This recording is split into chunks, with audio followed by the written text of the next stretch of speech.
Nampally forensic lab ప్రమాదంపై దర్యాప్తు ముమ్మరంగా సాగుతోంది. ప్రమాదంపై దర్యాప్తు చేస్తున్న పోలీసులు ఎఫ్ఎస్ఎల్ ల్యాబ్ ను సీజ్ చేశారు. మరోసారి ల్యాబ్ లో క్లూస్ టీం తనిఖీలు నిర్వహించబోతోంది. ప్రమాద సమయంలో లోపల ఎవరున్నారు అనే దానిపై ఆరా తీయబోతోంది. అలాగే ఎఫ్ఎస్ఎల్ ల్యాబ్ లోని సీసీ కెమెరాలను పరిశీలించారు. అటు కాసేపట్లో ప్రమాద స్థలానికి ఎఫ్ఎస్ఎల్ డైరెక్టర్ శిఖా గోయల్ వెళ్లబోతున్నారు. ప్రమాదం వెనుక కుట్రకోణం ఉందా, నిజంగానే ప్రమాదం జరిగిందా అనే అనుమానాలు కలుగుతున్నాయి. ప్రమాదంలో కంప్యూటర్స్, కీలకమైన పత్రాలు కాలిపోయినట్లు ప్రతిపక్షాలు ఆరోపిస్తున్నాయి. అయితే ఫోరెన్సిక్ ఆధారాలు సురక్షితంగానే ఉన్నాయని టీజీఎఫ్ఎస్ఎల్ ప్రకటించింది. ప్రస్తుతం అగ్ని ప్రమాద ఘటనపై దర్యాప్తు కొనసాగిస్తున్నారు పోలీసులు.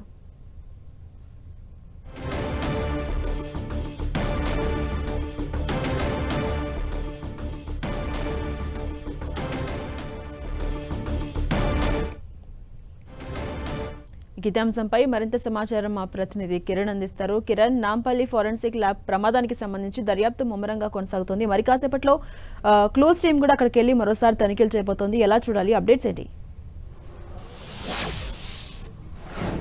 ఝాన్సీ రాణి, తెలంగాణ ఫోరెన్సిక్ ల్యాబ్ అగ్ని ప్రమాద ఘటనకు సంబంధించి కూడా మరికొద్దిసేపట్లో ఎఫ్ఎస్ఎల్ డైరెక్టర్ శిఖా గోయల్ నేరుగా ఈ ప్రాంతానికి వచ్చి ఆమె పరిశీలించబోతున్నారు. నిన్న ఈ అగ్ని ప్రమాద ఘటన నేపథ్యంలో కొంత కీలక ఫైల్స్ సంబంధించి, కీలక కేసులకు సంబంధించిన ఫైల్స్ కూడా తగలబట్టట్టుగా ఇప్పటికే అనేక అనుమానాలు వ్యక్తం చేస్తున్న నేపథ్యంలో ఇప్పటికీ పలు రాజకీయ పార్టీలకు కూడా పలు కేసులకు సంబంధించి తెలంగాణలో సంచలనం సృష్టించిన పలు కేసులకు సంబంధించిన ఫైల్స్ కూడా అగ్నికి అవుతాయి. దీనికి సంబంధించి కూడా కుట్రకోణం ఉందంటూ ఆరోపణలు చేస్తున్న నేపథ్యంలో నిన్న ఎఫ్ఎస్ఎల్ అగ్ని ప్రమాద ఘటనకు సంబంధించి కూడా విభాగం ఇప్పటికే ప్రెస్ నోట్ రిలీజ్ చేసింది. కొంత సమాచారం మాత్రమే పోయింది, మిగతా అంతా సేఫ్గా ఉన్నట్టుగా ప్రకటించిన నేపథ్యంలో ఈరోజు ఉదయం నుంచి కూడా మరొకసారి ప్రత్యేక బృందం కూడా కొంత లోపల దర్యాప్తు చేస్తుంది.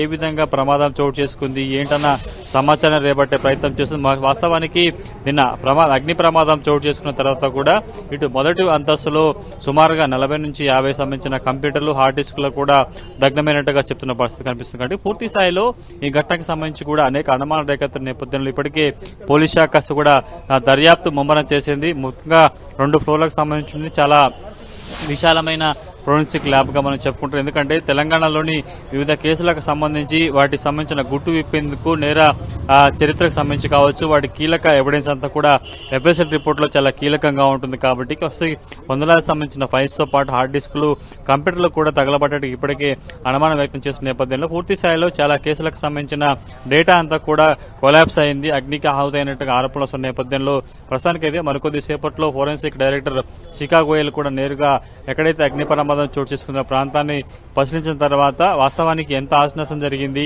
ఎలాంటి ఫైల్స్ దగ్ధమయ్యాయి, ఎలాంటి కేసుకు సంబంధించిన ఫైల్స్ దగ్ధమయ్యే పరిస్థితి ఉంది అనే సమాచారం కూడా వెల్లడించే అవకాశం కనుక ఇప్పటి వరకు ఎంత ఆస్తి నష్టం జరిగింది, ఎలాంటి కీలక ఫైల్స్ దగ్ధమైన సమాచారం కూడా ఇంకా రాబట్టే ప్రయత్నం చేశారు. కాబట్టి నిన్న అగ్ని ప్రమాదం చోటు చేసుకున్న తర్వాత కూడా వెంటనే దర్యాప్తు ప్రారంభించారు. వాస్తవానికి ప్రాథమిక సమాచారం మేరకు విద్యుత్ షార్ట్ సర్క్యూట్ కారణంగానే ప్రమాదం చోటు చేసుకుంటే ఇప్పటికీ అందరూ భావిస్తున్న నేపథ్యంలో ప్రస్తుతానికి అయితే ఇందులో ఏమైనా మరొక కోణం ఉందా, ఇది యాదృచ్ఛికంగా జరిగిందా, లేకపోతే ఇతర కారణాలు ఉన్నాయన్న సమాచారం కూడా రాబట్టే ప్రయత్నం చేస్తున్నారు. కొద్దిసేపటి క్రితమే మరొక క్లూస్ టీం కూడా లోపలికి వెళ్లిన పరిస్థితి కనిపిస్తుంది. కాబట్టి పూర్తి స్థాయిలో చాలా కీలక సమాచారం రాబట్టే ప్రయత్నం చేస్తుంది. వాస్తవానికి కొంత ప్రమాదవశాత్తు మాత్రమే అగ్ని ప్రమాదం చోటు చేసుకున్నట్టుగా ఫోరెన్సిక్ విభాగం కావచ్చు, పోలీస్ శాఖ ఇప్పటికే భావిస్తున్న నేపథ్యంలో కొంత రాజకీయ పార్టీలు కూడా అనేక అనుమానాలు వ్యక్తం చేస్తున్నాయి. కుట్రకోణం ఉందన్న కూడా ఇప్పటికీ ఆరోపణలు గుర్తిస్తున్న వేళ కూడా అందుకు సంబంధించి నిన్న అగ్ని ప్రమాదంలో ఎంత మేరకు ఆస్తి నష్టం జరిగింది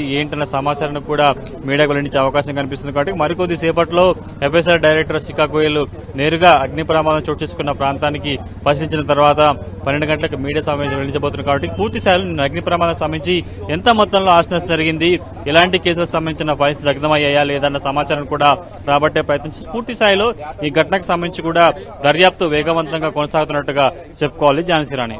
థ్యాంక్ యూ కిరణ్.